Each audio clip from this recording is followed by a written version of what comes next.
kind of game ball from that interception. What was your perspective from that play, and can you take us through? It's a play that I knew they had. You know, they got good backs. They can run good routes.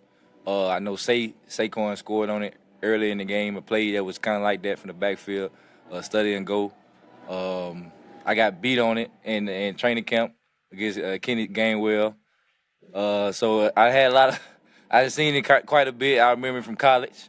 Got beat on a couple times in practice too. So I kind of was like waiting on it. It was an opportune time. It was high red zone. They knew what we was in. They knew 3-by-1 when we at the end of the game. They got the read right, and I just had to make a play. Did you expect that play, or did you kind of recognize it once the snap was on? Well, once he stuttered and went up, I kind of was expecting that's the main route. Usually when somebody run that play on the offensive side of the ball, I remember after I got beat on it, talking to Kenny and Jalen in training camp, that's the primary route. So I knew that if he thought he liked the matchup, he was gonna throw it. So. What was the energy like on the sideline during that second half, especially in the fourth quarter as things tightened up? Right. It was just a fighter mentality, toughness. You know, we just had to just lock in. Well, of course, we didn't want it to go like that. We wanted to choke them out. But we are playing in the NFL. Everybody, we got good teams. They got good players. So, and you know, kudos to them for taking us down to the wire like that. You mentioned the Kenny Gainwell play. I think that was during the public practice. Yes. When you think back from then to now, I mean, how much would you say you've grown in that time? A lot, you know, a lot. See, emotionally, physically, as a football player, you know, you go in definitely before the season starts. You go in thinking you're a smart player, you know a lot of things, and then you start going through things that just never happened to you as far as on the field. So you just continue to learn from that and continue to grow from it. What's the moment like after the pick? Oh man, just having everybody just come over there and congratulate me. It was you know, it was good. It was good to call a game. I mean, I wasn't doing much else that game. I don't know how many tackles I had. We had big game. Other guys on defense had big games. I know Zach went crazy. Coop, another big fourth and short stop. So you know, a lot of guys were flying around on defense, and we was making a lot of plays. For you and Zach to have the two from just coming from injury, and you talked about it before the season, just being happy to get on the field. And after you got that pick and you celebrated with the fans, does all that come into just for you? I mean, yeah, you gotta enjoy yourself on the field. You know, football is fun for me. So you make a big play, you gotta enjoy, you gotta celebrate. But you know, we're gonna enjoy the win. We're gonna tonight we're gonna enjoy ourselves or whatever we do. We're gonna enjoy the win. We're gonna make sure that because winning in the NFL is hard, and this is one thing I had to learn to enjoy a little wins like this.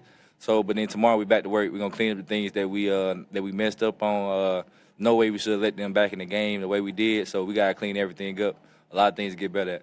I know there's a lot of different personnel from year to year, but this is another year where you guys have another win streak going, a significant win streak going on.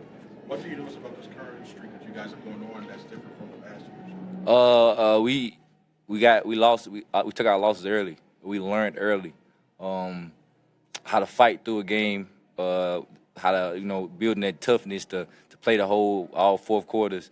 Like this game, a big learning step. Good thing we was able to pull out the win, but it's a big learning step on how we really need to not get lax when we up and we feel like we dominate the game.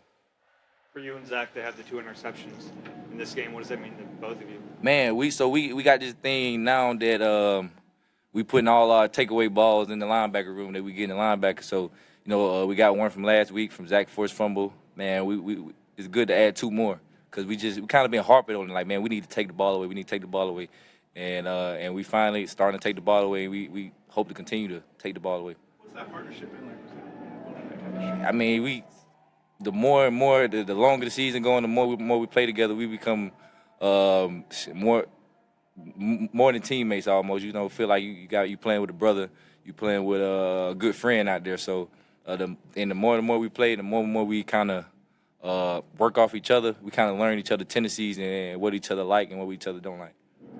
What's it like? You and I talked about being the leader of the defense, the quarterback in the defense, the communication.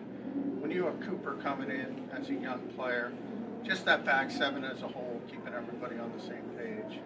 How's that? Man, that's a good question. I feel like when it comes to communicating, as a unit, we need to all communicate to each other. You know, of course, I look at the linebackers as the primary communicators because we give the calls out. But like that fourth and one stop. It started with BG saying alert outside, and I know I had the running back on that play, and I'm telling Coop as soon as the tight end motion back down, hey, alert an outside type of play, because to be honest, I was gonna shoot the B guy no matter what. So for BG to tell him, then me to reiterate it, then Zach to say the same thing, because we know the tendencies of offenses, and for him to make the play is just all big.